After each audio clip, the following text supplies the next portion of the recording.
It is a Wednesday morning.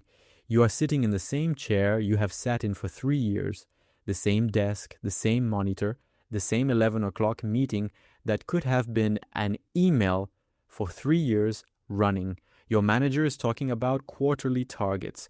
You are nodding. You are present enough. You are doing what you have always done in this room, showing up, performing the version of yourself that this place requires, giving it enough to stay invisible in the good way.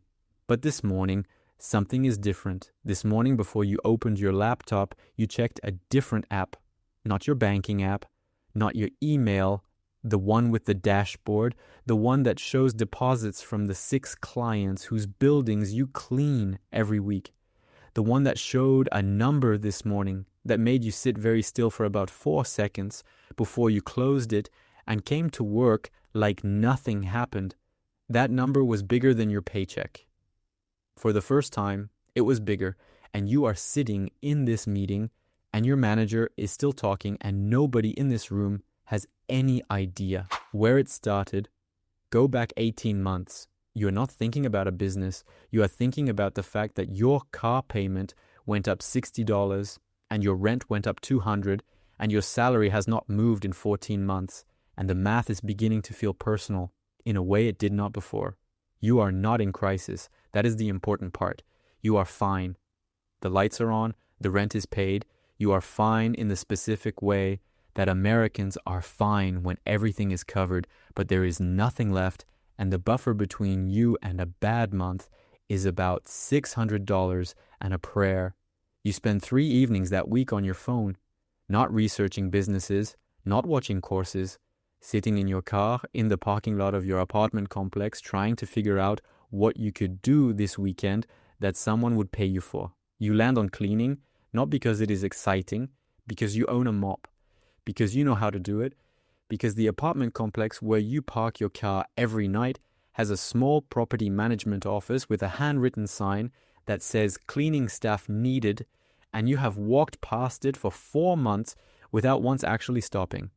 On a Thursday evening, you stop, you knock on the door, you introduce yourself, you ask what they need and what they pay.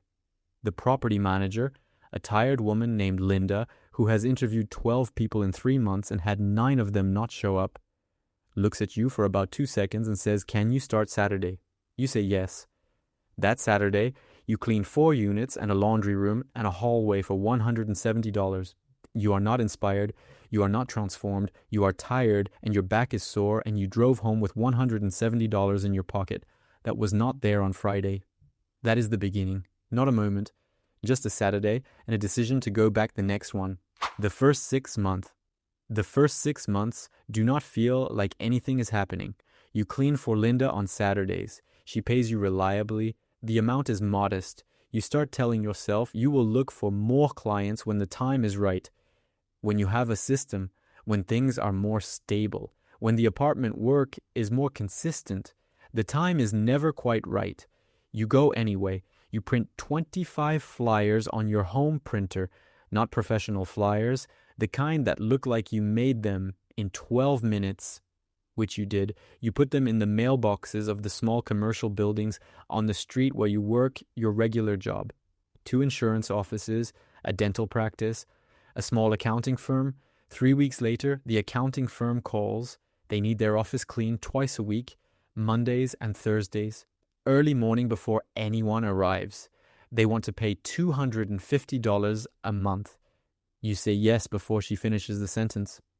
You now have 2 clients, $250 plus what Linda pays. You open a simple spreadsheet. You look at the number every night before bed, not because it is impressive, but because it is yours and it moves and you made it move. Month 4, you get a 3rd client through the accounting firm. Their client in the same building complex heard the office was clean and asked who did it. The referral takes you to $480 a month. Month 5, you pitch 4 more buildings in the area. 2 say no immediately. 1 does not respond. 1 says yes. 6 months in, you are generating between $700 and $850 a month, depending on the week. You have not told anyone at your job. You have not told most of your friends, not because you are hiding it, because there is nothing to say yet. The number is not impressive. The operation is not interesting. You clean offices before the sun comes up, and you go to your regular job and nobody knows. And that is fine because the thing is still too small to matter to anyone except you. But it matters to you, specifically and quietly. Every month, the shift. The shift does not happen at a dramatic moment. It happens over about 3 months when you are not paying attention. Month 8, you add 2 more clients. You charge more for both of them than you charged your first clients because you have learned what your work is worth, and that information costs nothing to apply going forward. Both clients accept without negotiating. That surprises you more than it should. Month 9, your total monthly revenue crosses $2,000 for the first time. You close the app. You open it again, you close it again, $2,000 from cleaning, from buildings, from a flyer you made in 12 minutes on a Tuesday night because your car payment went up $60. Month 10, you hire your first person. Not a big hire. A woman from your neighborhood named Rosa who needs flexible Saturday and Monday morning hours and is reliable in the way that reliability becomes the most valuable thing in the world once you understand what it is worth to your clients. You pay Rosa. The margin on her work is not dramatic, but it exists and it grows, and more importantly, you now have capacity for clients you could not take before because you were physically limited to what one person could clean in a morning. Month 11, you pitch a medical office, you price the job at $1,100 a month, you send the proposal expecting to negotiate down. They accept at $1,100. Month 12, you sit down with the spreadsheet. Your business generated $31,000 in its first year, not net, gross. After expenses, and what you paid Rosa, and what you paid yourself back for supplies, the net was just under $22,000. $22,000 that did not exist on the Saturday. You knocked on Linda's door. You go to your regular job on Monday. You sit in your chair. Nobody knows. The Wednesday, which brings us back to the Wednesday, month 18, the morning with the number, you are in the meeting, your manager is talking, and what is happening inside you is not excitement. It is something quieter and harder to name. Your job pays you $4,100 a month after taxes. Reliable, predictable, it arrives on the 1st and the 15th, and you have built your entire financial architecture around it for 3 years. This morning, the dashboard showed $4,312 deposited from your clients, from buildings that get cleaned whether you are tired or not, from contracts that renew automatically, from Rosa who shows up on Monday mornings while you are driving to work, more than the paycheck. For the first time, and you are sitting in this meeting and your manager is asking you to pull up the quarterly report and you say, yes, of course, and you find the file and you share your screen and you do the thing they need and you do it well because you are a professional and this is your job and none of that has changed. But something has, very specifically. Before this morning, if your manager had said something unreasonable, you would have registered it and said nothing. Not because you agreed, because you needed the paycheck and you understood at a cellular level that the paycheck made certain responses unavailable to you.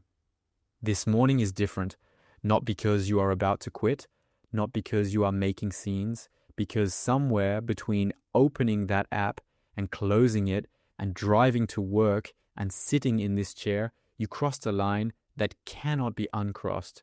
The job no longer has all of your leverage. You still need it. The income from the business is not yet consistent enough to replace it entirely, but it is no longer the only thing. And the experience of being in this meeting with the knowledge of that number is fundamentally different from every meeting you have sat in before today. You finish the report, the meeting ends, you get a coffee, you come back to your desk, you open the dashboard one more time, you look at the number, you close it, you have work to do. What nobody sees, nobody at this job sees the spreadsheet. Nobody sees the contract with the medical office. Nobody sees Rosa's schedule on your phone. Nobody sees the notifications that arrive on Monday mornings while you are in the commute. Nobody sees the client who texted last week to say they are referring you to the building next door. Nobody sees the quiet compound of small decisions that started with a mop and a Thursday evening and a sign you had walked past 4 times a week for 4 months without stopping. They see you at your desk. They see you in meetings. They see you do your job competently and leave at a reasonable hour and come back the next morning. They see exactly what you show them, nothing more. And what you are showing them, competent, present, reliable, is not a performance. It is the truth. You are a good employee. You do your work well. You are not coasting or phoning it in or secretly contemptuous of the people around you. You are just also something else. You are a business owner who employs 1 person and holds 6 commercial cleaning contracts and generated $4,312 this month from a spreadsheet on your phone and a system you built in the parking lot of your apartment complex 18 months ago on a Thursday evening when the math started to feel personal. You are going home tonight and you are going to pitch 2 more buildings. You have the emails drafted. You will send them after dinner. You will check for responses tomorrow morning before the commute. Nobody at work will see that either. That is not the point. The point is the number and what the number means and the specific kind of morning you get to have when the number is what it was today. Somewhere in America tonight, someone is sitting in their car in an apartment complex parking lot. They are not looking for inspiration. They are looking at the gap between what they earn and what they need and trying to figure out what they could do this weekend that someone would actually pay for. They are 18 months away from a Wednesday morning that changes how they sit in a meeting. The business is not the point. The cleaning is not the point. The point is the specific feeling of sitting in a room full of people who think they know your full financial picture and knowing that they do not because you are hiding something dramatic, because you are building something quietly and consistently in the margins of a life that looks exactly like theirs from the outside. The number does not have to be 4,000. It does not have to cross the paycheck on any particular morning to matter. It has to be real. It has to be yours. It has to move.